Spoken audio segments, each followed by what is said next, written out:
When Brandon Lee walked onto the set of The Crow in 1993, he was on the cusp of stardom. The son of martial arts legend Bruce Lee, Brandon had grown up in the long shadow of his father's fame, but was finally ready to break free and claim his own place in Hollywood. But instead of cementing his rise, The Crow would become his tomb. What should have been a breakout role turned into one of Hollywood's darkest tragedies when Brandon was accidentally shot and killed during filming. The bizarre, almost supernatural circumstances surrounding his death have fueled decades of speculation, conspiracy theories, and talk of a curse that plagued not just Brandon, but his legendary father before him. This is the chilling story of The Crow, the movie that became a nightmare. Brandon Bruce Lee was born in 1965 in Oakland, California.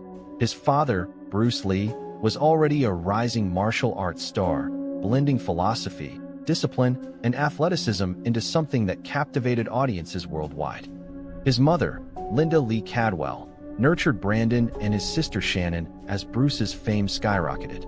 But with fame came tragedy. In 1973, Bruce Lee suddenly died at just 32 years old, sending shockwaves through the world. To this day, his death remains a subject of debate, officially ruled as cerebral edema, but surrounded by theories ranging from allergic reactions to foul play to a family curse. Brandon was only 8 years old when he lost his father. The absence weighed heavily. Wherever he went, people compared him to Bruce. When he pursued acting, many dismissed him as merely the son of Bruce Lee. But Brandon had charisma, a quiet intensity, and his own unique charm. In the 1980s, he began landing roles in action films like Showdown in Little Tokyo and Rapid Fire. Though not box office hits, these projects showcased his growing talent. Industry insiders began to believe he wasn't just Bruce Lee's son. He could be a star in his own right. And then came The Crow. Based on James O'Barr's cult comic, The Crow told the story of Eric Draven, a musician who was brutally murdered alongside his fiancée, only to be resurrected by a supernatural crow to exact vengeance on those who wronged him. It was a dark, gothic revenge story, soaked in grief, violence, and love beyond death. Brandon Lee was cast as Eric Draven, and from the first day on set, it was clear this was the role of his life. He embodied the character's pain and fury with chilling realism. Crew members said he poured himself into the performance, channeling both his talent and the personal pain of growing up in the shadow of tragedy. The film was shot on a modest budget in Wilmington, North Carolina. But as production went on, accidents began to happen. A crew member was severely burned by electrical wiring. A construction worker was impaled on a set piece. Equipment malfunctions seemed endless. The production felt cursed even before Brandon's fateful accident. March 31st, 1993. Brandon was filming a pivotal scene in which his character, Eric Draven, returns to his apartment and is confronted by thugs. In the scene, one of the actors was supposed to fire a gun at him. For film shoots, prop guns are carefully handled. They may use blanks, cartridges that create a flash and sound, but no bullet, or dummy rounds used for close-ups. Safety protocols are strict, but that night, everything went wrong. Earlier in the shoot, the crew had created their own dummy cartridges by taking live bullets, removing the gunpowder, and reinserting the bullets into the casing. It was a cost-cutting move, and it violated basic safety standards. Unbeknownst to the crew, one of these dummy rounds had its bullet lodged in the barrel. When the gun was later loaded with blanks, the force of the blank propelled the stuck bullet out of the barrel, just like a real bullet. As Brandon Lee performed the scene, actor Michael Massey pulled the trigger. The gun fired. Brandon collapsed, clutching his stomach.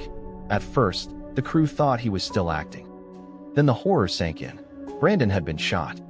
He was rushed to New Hanover Regional Medical Center and underwent 6 hours of surgery. But the damage was too severe. At 1:04 a.m. on March 31st, 1993, Brandon Lee was pronounced dead. He was 28 years old. The news hit Hollywood like an earthquake. The son of Bruce Lee, himself taken too young, was dead in a freak accident on a movie set.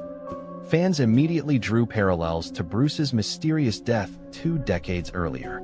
The idea of a Lee family curse, long whispered in some circles, suddenly became mainstream. Both father and son, brilliant martial artists and actors, had died young under strange circumstances. The tragedy also raised urgent questions about safety in Hollywood. How could such a deadly mistake happen on a professional film set?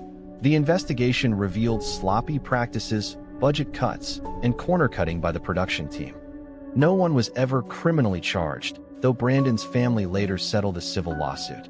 The film itself was left incomplete. Brandon had filmed most of his scenes, but a few key moments were missing. Using stunt doubles, body doubles, and early digital effects, the filmmakers completed the movie. When The Crow was released in 1994, it was dedicated to Brandon Lee and his fiancée, Eliza Hutton. Critics praised his haunting performance, calling it both magnetic and heartbreaking. The film became a cult classic, and Brandon's legacy was sealed. But for many fans, the tragedy overshadowed the art.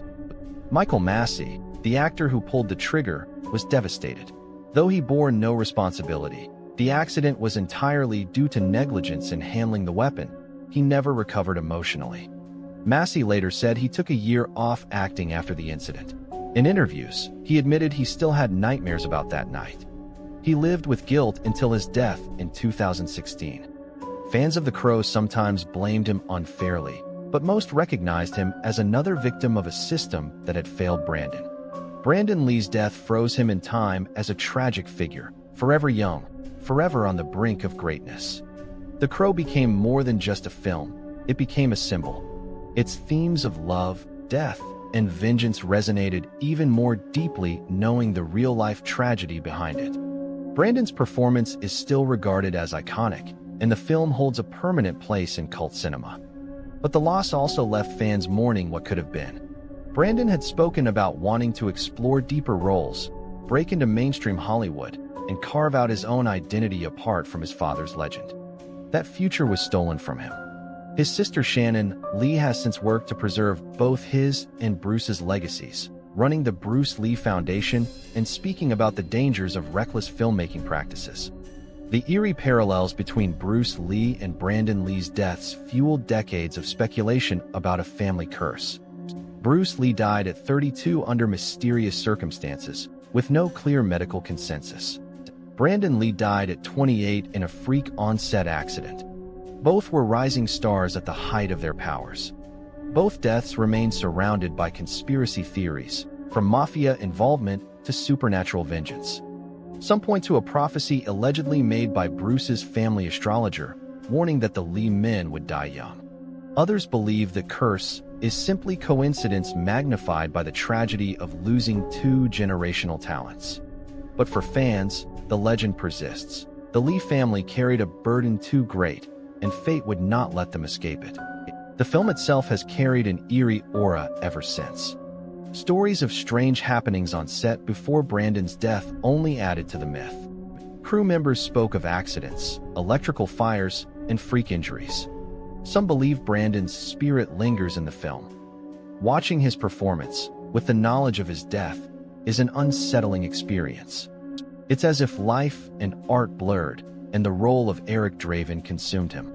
Every Halloween, fans dress as the Crow. Every year, people revisit the movie as both entertainment and memorial. For many, it's impossible to separate the gothic imagery of the film from the real blood spilled during its creation. Brandon Lee's death remains one of the most infamous examples of Hollywood negligence. In theory, it was preventable. Proper prop management, stricter safety protocols, and professional oversight could have ensured the gun was safe. And yet, the industry failed him. The tragedy has since been cited in discussions about weapon safety on film sets, particularly after the 2021 accidental shooting involving Alec Baldwin on Rust. Each time a similar incident occurs, people remember Brandon. His death was supposed to be the lesson that changed everything.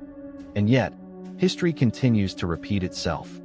Brandon Lee never got the chance to step out from his father's shadow. Instead, his life ended in a shadow of its own, on a film set drenched in darkness, violence, and tragedy. And yet, in that darkness, his light still shines. His performance in The Crow remains unforgettable. His story, though tragic, continues to inspire conversations about art, safety, and legacy. Whether you believe in curses, coincidences, or conspiracy theories, one thing is undeniable. Brandon Lee's death was not just a Hollywood accident. It was a cultural earthquake, a reminder of how fragile life is, even for those we think of as larger than life. Because in the end, Brandon Lee was more than just Bruce Lee's son. He was an artist, a rising star, and a man whose life ended far too soon. And that is why the haunting story of the Crow will never be forgotten.